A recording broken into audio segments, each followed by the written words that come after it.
Hey folks, Aaron here. Today's episode marks the 50th classic episode of lore that I've remastered. In other words, my mission to re-record and rescore the first, oldest, and roughest 50 episodes has reached the end, and it's been a huge success. Of course, all of the original versions are still available to listen to, but the perfectionist in me is glad to have more modern versions of these early episodes for new listeners to enjoy. What's next? Well, it's something big. Starting next week, Lore is going weekly. That means instead of 28 new episodes each year, you'll be getting 52. And the stories we have planned for you are phenomenal. Every other week, you'll be getting a true and tried lore episode, focusing on some of the more historical tales we tell. But in between, in the spot these remasters used to fill up, you'll be getting something new. We call them Lore Legends. These will be episodes devoted to those powerful local legends found around the world. Stories with a bit less historical accuracy, but just as much influence and chills. They'll be researched and written in the same style that you love and expect from us, but thanks to their distinct subject matter, they'll have a slightly more old lore feel. And I'll kick each of them off with a special intro to let you know you're about to enjoy a Lore Legends. So there you go. Lore is going weekly, the stories are getting even more creepy, and you'll have a lot more to fall in love with. That's a win-win-win if you're keeping track. Hard to argue with that. And now, on with the show.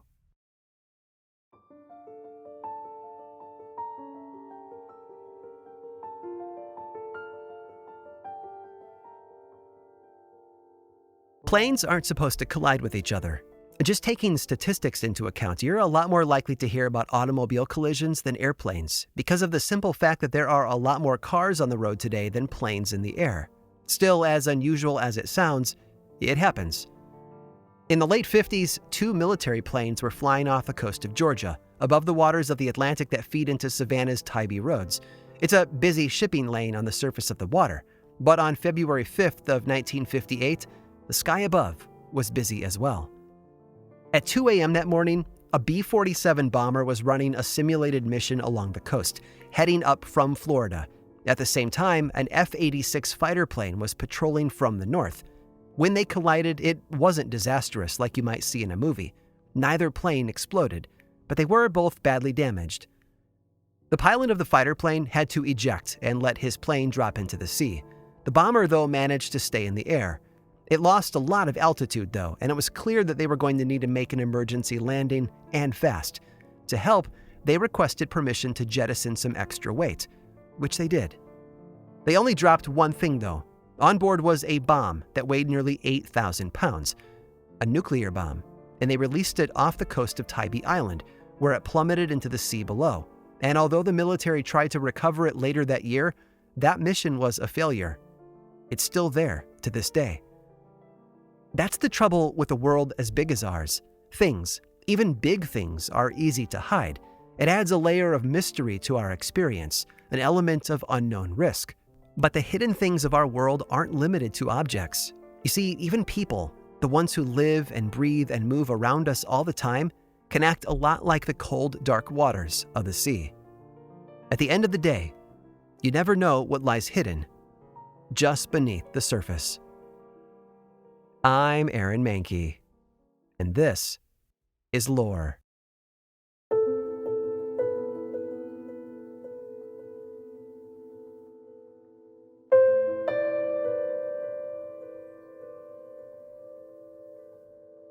Mary was born in 1847, and she was just 6 months old when she had her first seizure.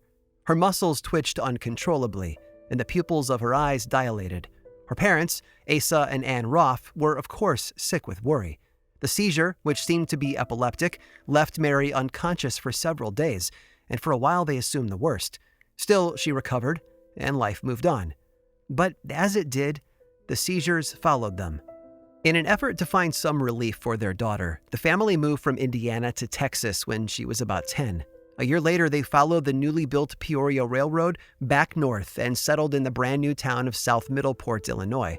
They built one of the first homes there, started a new life, and hoped for the best. But Mary's seizures continued. By the time they moved to Illinois, she was having them at least once a day.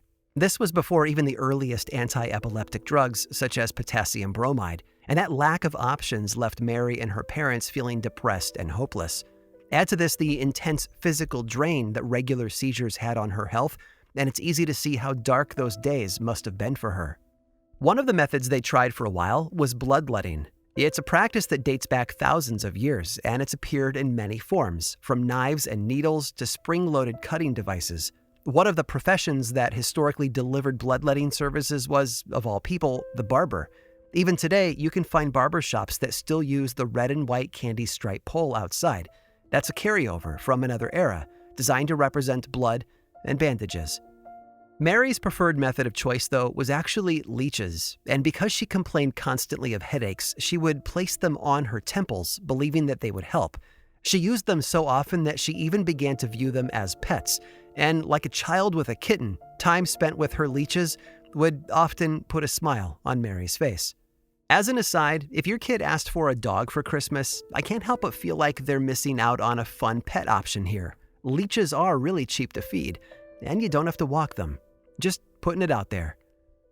Mary's condition went on like this for about 3 years, with the use of the leeches escalating slowly. All the while, she was a sad young woman, and rightly so. But she was also bright, excelling in her studies and even becoming an accomplished pianist. But her music choices reflected her mood, leaning more toward the dark and the melancholy. In 1864, at the age of 18, she took the bloodletting to a new level, cutting herself on the arm with a knife. The loss of blood was so heavy that it caused her to pass out. When she did regain consciousness, something seemed off. She spent days screaming and thrashing around on the bed. There were periods of several hours at a time when multiple adults had to hold her down to prevent her from hurting herself. And then, like a tropical storm that's passed through a city, everything went calm. Instead of uprooted trees and leveled buildings, though, Mary was left awake but unresponsive. It was as if something inside her had broken. People would walk into the room and speak to her, but she didn't seem to notice them. No eye contact, no replies. If she could see and hear them, she certainly wasn't acknowledging it. But in exchange for those new flaws, Mary could do things. It started with mundane tasks like dressing herself or putting her hair up with pins, but her parents started to notice something odd about it all. When Mary did those things, her eyes were open, but she didn't seem to be using them. She was completing tasks that required sight, but her eyes never moved, never shifted or focused on the task at hand. It was as if she wasn't really seeing anything at all. So they decided to test it out. They put a blindfold on her and then asked her to repeat the same tasks. Mary complied, and successfully too. Even with a dark blindfold on, she could dress herself completely, even picking up pins off the dressing table and using them to do her hair. Of course, all of that could have been muscle memory, but there were other, less explainable things that she could do as well. Still blindfolded, her parents placed an encyclopedia in front of her. Even though she couldn't see the pages, she opened the book up to the word blood and then proceeded to read the entry word for word. And this made a lot of people in town curious. She was doing something that no one should be able to do, and they wanted answers. So they began to come to the house to test her. One person who visited suggested that she might have memorized the encyclopedia entry. She'd been obsessed with blood for years, of course, so they asked her for a deeper test. They took a few of Mary's personal letters, written in her own hand, and then shuffled them into a larger stack of papers. Still blindfolded, Mary was able to pull out her own and then read them aloud to the people in the room. A local newspaper editor even stopped by to do an experiment of his own, and his was the most astounding of them all. He arrived with an envelope in his coat pocket. It was still sealed, and inside it, he told everyone, was a letter from a friend who lived far away. He then handed the envelope to a blindfolded Mary, who turned it over and over but never opened it, and then without hesitation, she announced the name of the person whose signature was on the letter. The editor opened it up and checked. Mary had been correct. But it wasn't all magic shows and wonder. No, Mary was still having seizures on a daily basis, and as a result, her depression was deepening, and that led to more cutting. It's tragic, really. Mental health care was practically medieval in the middle of the 19th century, and that meant that Mary was left to suffer largely without help outside of her own family. And then, on July 5th of 1865, Mary's parents left her home alone while they took a short trip. Mary got up that day, made herself breakfast, and then went back up to her bedroom. And it was there that she had a powerful seizure and died as a result. She'd only been 19 years old at the time.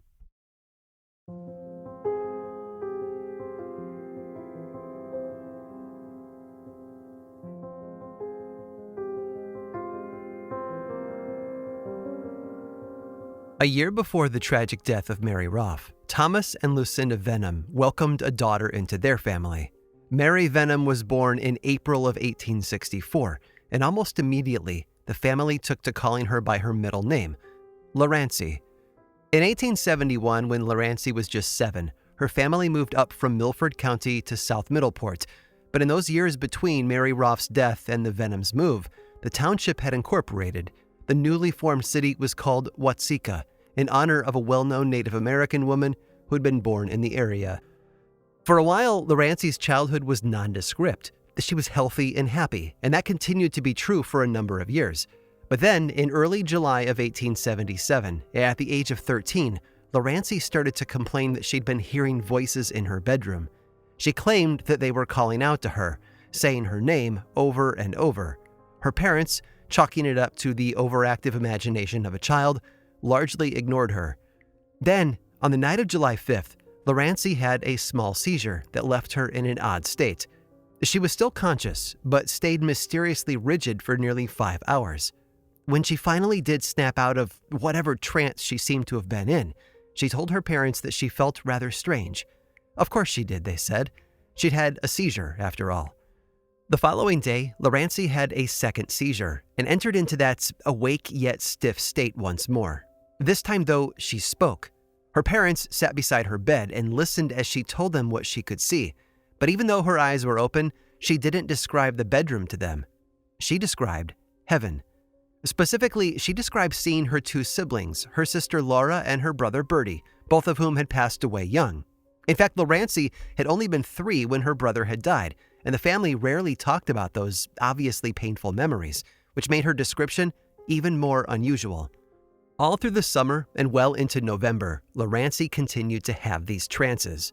Each time she would describe another world, the world beyond the veil of reality. Beyond that curtain that separates life and death, there were angels, spirits, heaven, and all of the details she attached to it. It seemed surreal. And then on November 27th, things, well, they took a turn at weird and cruised down crazy street, if you know what I mean. The seizure she had that night was extremely violent. She laid before her parents on the bed and would violently arch her back with each episode. One report claims that she bent so sharply at the waist that her feet touched her head, though I'm honestly not sure how that's possible. If it happened, I can't imagine a more creepy scene than watching a young woman bend in half backwards while screaming in pain. It wasn't a one-time thing, either. These new seizures went on for weeks, leaving the family distraught and Laurency exhausted and in pain. And this pattern, first seizures, then visions, repeated itself regularly for nearly 3 months. Outside family members were beginning to think that the young woman had lost her mind. They begged the Venoms to send her to Peoria, where there was an asylum well equipped to help her with her illness. Instead, the Venoms pushed on alone. Their doctor didn't know how to help, and while the seizures were something that he could at least put a medical name to, it was her visions of the afterlife, full of spirits and angels and the like, that defied his expertise. One person who did arrive and offer them answers was a man named Dr. E. Winchester Stevens. He was a friendly man in his mid-50s from Janesville, Wisconsin, and he worked as a spiritualist doctor, offering a mixture of medical cures and otherworldly solutions to people just like the Venoms. He had heard of Laurency's story through the Venoms' neighbors, an older couple with an interest in spiritualism and the afterlife. But when Dr. Stevens entered her room for the first time on the 31st of January, he didn't meet Laurency.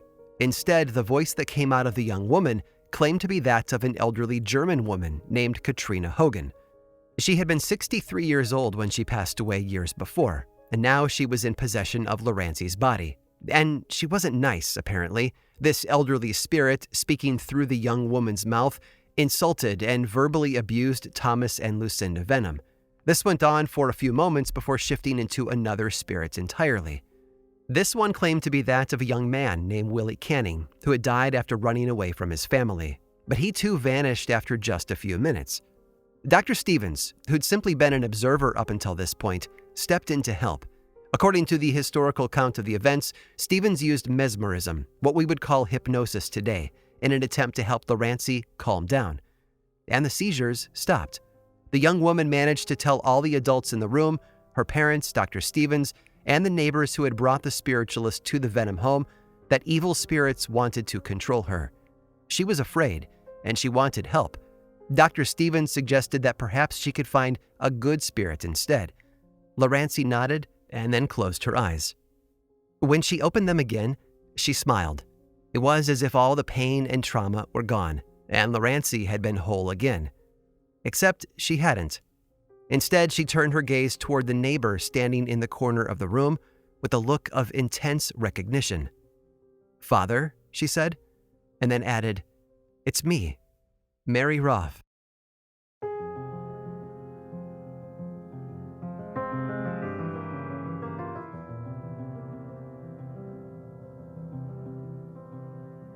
Mr. and Mrs. Roth were understandably full of mixed emotions.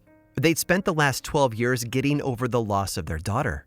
Mr. Roth had even gone to see a medium more than once, hoping for answers, or at least closure. In one instance, the medium handed him a note, claiming it had been communicated to her by his dead daughter. There was a lot of guilt there, obviously. They had left their daughter alone for 3 whole days after all, and when they returned from their trip, she was dead. They'd spent years getting over that.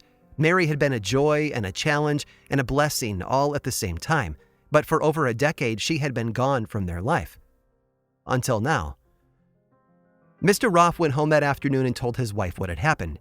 At the same time, Dr. Stevens continued to ask Loranci questions to get to the root of her morbid role-playing, but every answer just confused the spiritualist more. This young woman was no longer Loranci Venom. She was Mary Roth. And Mary, it seems, wanted to go home. She didn't recognize anyone in the Venom household at all. They were strangers to her, so she asked them if she could go live with her parents at their house. She wanted to return to the home that she knew and loved, and asked continuously for days. Finally, nearly a week after Mary's arrival, the Venoms relented, and they escorted their daughter out of the house, down the street, and up to the front door of their neighbors, the Roths. Once there, she immediately fell into a comfortable routine. She used nicknames for her parents and siblings that no one but Mary Roth would have known. She recognized family friends and would mention others from out of town that the Roths knew, people who had never visited Watseka in all the years the Venoms had lived there. There was simply no way for anyone other than Mary Roth to know these things. When she did see them, she treated the Venoms as if they were just some nice family she had only recently met. She was polite to them for sure, but it never evolved into anything more. But Mary knew of Loranci. In fact, she claimed to understand better than anyone else what was really going on with her. It was just a really difficult story to believe. Mary said that Loranci was sick. Her seizures were a symptom of that illness. But Mary had gone through all of that in her own lifetime, and she knew how to help. So Loranci, at least according to Mary, was in heaven getting better. And when she'd recovered, Mary would leave and allow the young woman back into her own body. And look, I get the skepticism. I'm right there with you. This is pretty bizarre stuff, no doubt about it. And these people were obviously primed for this story too. Spiritualism was hot in 1878. The amazing Fox sisters were 3 decades deep into their career as world-famous mediums, traveling around performing seances for sellout audiences. It wouldn't be another 10 years before their act was exposed as a fraud. To the Venoms and the Roths, and especially to Dr. Stevens, these things were real and possible and undeniable. To our modern minds, though, there's a lot to question. Loranci had to have known her neighbors prior to that day. She'd most likely heard the tragic story of Mary Roth, if not from their own mouths, then from others in town. Surely, at some point in her childhood, someone looked at her and said, "Oh, you live next door to the Roths." It's not a story that you forget. But there were things that are harder to dismiss. Being able to name out-of-town friends was one of them, but the woman claiming to be Mary Roth could do a lot more than that. She had dozens of conversations with old friends, people who had known Mary well before her death. And in each of those chats, she mentioned details and events that no one other than Mary could have known. One day during this time, Mary walked into the Roths' sitting room and pointed to the velvet headdress sitting on a table. Mrs. Roth had pulled it out of Mary's things and left it for the young woman to discover. When Mary saw it, she lifted it up and described how she had worn it when her hair was short. Mrs. Roff nodded in disbelief. Another time, Mary approached Mr. Roff and told him that she had sent him a note once through a medium he had gone to see. She told him the dates and he confirmed it with others. How she knew it, though, was a mystery, unless, of course, she really was Mary, back from the dead. All of this went on for over 15 weeks. There were periods here and there when Mary seemed to disappear and Laurenci would return to her body, but these were brief moments, and Laurenci never seemed to be fully there. She was confused, especially by her surroundings in the Roff house. She asked to be taken home, but before anything could be done, Mary would return. On May 7th, Mary announced to the Roffs that Laurenci was ready to return for good. There were more brief switches between the two spirits for another 2 weeks, and then it was over. On May 21st, Mary stood in the parlor of the Roff home and said tearful goodbyes to her family. Then, one of the Roff daughters took her by the arm and escorted her down the sidewalk to the Venoms. They chatted as they did, with Mary discussing family matters and giving life advice to the other woman. And then they arrived. Mary mounted the steps alone and knocked on the front door. When the Venoms opened it, Mary vanished. Laurenci was in full control of her own body again, awake and aware. She said she'd felt as if she'd been dreaming and then embraced her parents. They wept for joy and welcomed her home. And for as long as she lived, she never had another seizure.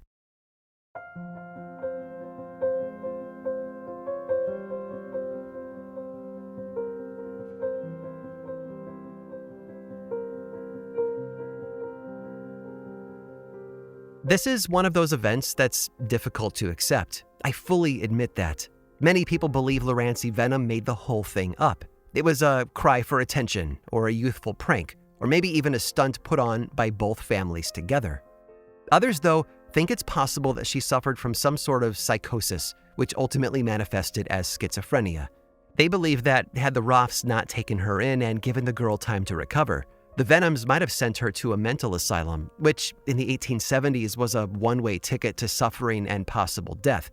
According to those who subscribe to this theory, it was the generosity and open-mindedness of her neighbors that saved her. But too many questions are left on the table for us to sort through. How did symptoms as dramatic and serious as powerful seizures simply vanish after just 15 weeks? How did she know things about the Roffs that no one else could have known? There was even a moment during the ordeal when Laurenci, claiming to be Mary, told Dr. Stevens that she had seen his deceased daughter in heaven. Mary described a cross-shaped scar on his daughter's cheek. Dr. Stevens, amazed, confirmed that the scar was from a surgery that she'd undergone to stop an infection. Whatever we end up believing here and now today, Laurenci's parents were convinced. They said that their daughter had returned to their home and, I quote, more intelligent, more industrious, more womanly, and more polite than before. She'd grown up somehow, and she was physically restored. No more seizures, no more random trances. It was all gone. For a couple of years, though, Laurenci tried her hand at being a medium.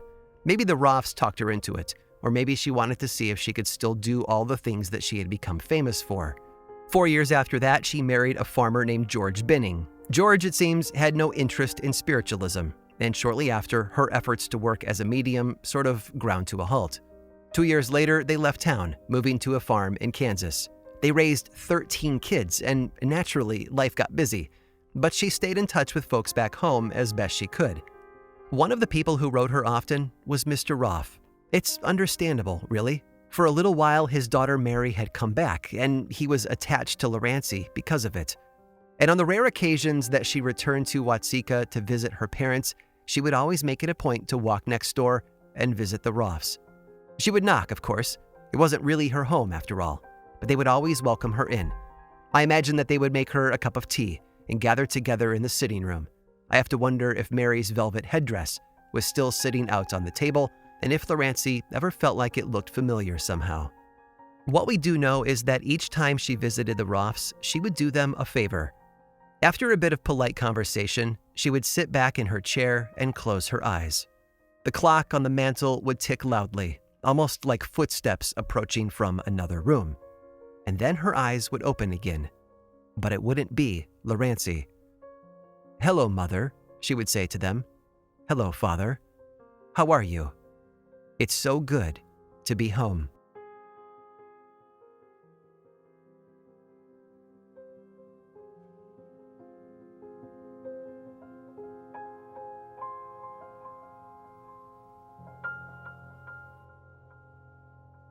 There's something strange at the intersection of illness and spirituality. I hope our journey today made that more than clear. There seems to be something else just beyond the veil that separates life from death. Exactly what? We can only guess. But Mary and Laurency aren't the only women to dance along this mystical borderline. In fact, I have one more tale I'd like to share with you that will feel right at home on today's exploration. Stick around through this brief sponsor break to hear all about it.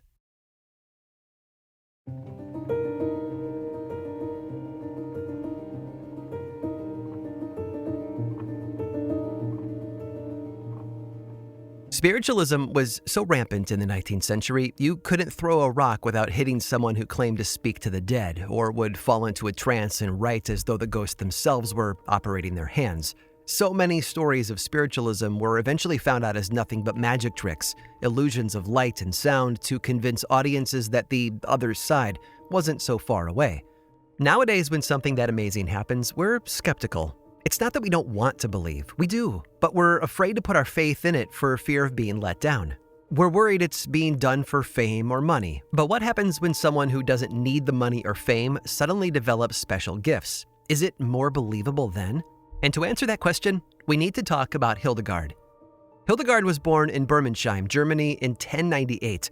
She was the 10th child of wealthy noble parents and was sent to live with a nun, Jutta von Spanheim, when she was 8 years old. Jutta cared for the girl and taught her in a small cloister attached to the monastery there about 66 miles northwest of her hometown.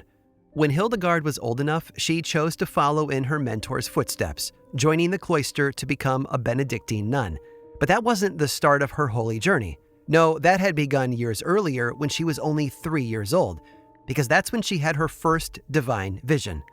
Hildegard herself described the experience as a heavenly light which made my soul tremble. The visions weren't rare or regular. They appeared at any time, day or night, while she was awake and alert. One vision was described as a great star, splendid and beautiful, which followed a bunch of other falling stars southward. Suddenly, the stars were gone, having transformed into black coals and disappearing into a void until they could no longer be seen. Despite these miraculous visions, Hildegard kept them to herself. She worried that she wouldn't be taken seriously in a religion dominated by powerful men. It's also possible that she didn't want to stand out, choosing instead to remain humble and discreet like other nuns. Unfortunately, Hildegard's gift came at a high cost. She was beset by pain so severe it rendered her paralyzed and bedridden. She believed that God was punishing her for refusing to share her visions.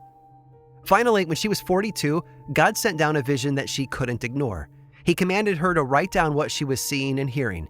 It was after she had done as he had asked that the pain she suffered from for so long finally relented. Over the next decade, a monk named Volmar assisted her with writing down her visions. First, she would scribble them down on a wax tablet she rested on her knee, which she would then pass to Volmar to transcribe onto parchment. The visions were compiled into a book called the Scivias, the first of a trilogy. Now that others knew that she was capable of, word started to spread as far as the Vatican. Pope Eugene III read pieces of Scivias and encouraged her to keep going. This was on top of the other work that she'd been doing. Hildegard was a busy bee, simultaneously working on a collection of musical compositions, a 9-volume medical text, and a mystery play. She could do it all, and became famous during a time when women were often discouraged from learning or moving up through society. She was something of an iconoclast, but was she for real? Had Hildegard truly received visions of light from God? A number of explanations have emerged over the years. In 1917, for example, historian Charles Singer posthumously diagnosed her with something called scintillating scotoma, which would have caused her to hallucinate light patterns. Dr. Oliver Sacks expanded on Singer's diagnosis by writing that scotoma is one of the most common features of migraine headaches. He thought that it was even more common than the headaches themselves, and claimed that they were caused by, and I quote, when an individual confronts essentially unsolvable problems. And it's important to note that Hildegard grew up in a time when being a female theologian, cosmologist, and thinker was frowned upon and even shunned within the church. Existing as a female polymath in a man's world would have made her problem seem unsolvable and then exacerbate her condition. Barbara Newman, Hildegard's biographer, however, believed her visions were actually a tool that she used to function within that patriarchal society, allowing her to feel empowered and able to advocate for herself. We may never know the truth, but in the end, the truth pales in comparison to Hildegard herself. She was one of the greatest Renaissance women and mystics the world had ever seen. To this day, she's revered by feminist scholars, esoteric practitioners, composers, holistic healers, and others for the work that she did. And after her death on September 17th of 1179, she was venerated as a saint. It's said that as she lay on her deathbed, her Benedictine sisters stood watch over her in her final moments. They looked up as they did so and saw something strange. Two great streams of light appeared in the sky overhead, crossing directly over Hildegard's room. A vision? Perhaps. Or maybe just a thank you to the woman who had done mysterious things in more ways than one.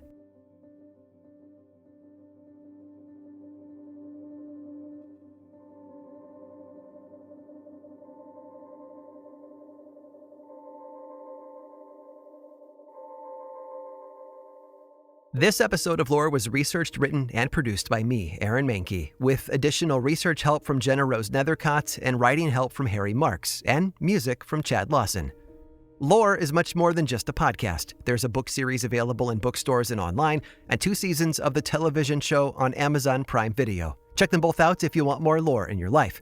You can find more information about both of those things and so much more over at lorepodcast.com. You can also follow this show on YouTube, Twitter, Facebook, and Instagram.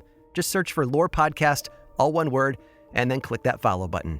And when you do, say hi. I like it when people say hi. And as always, thanks for listening.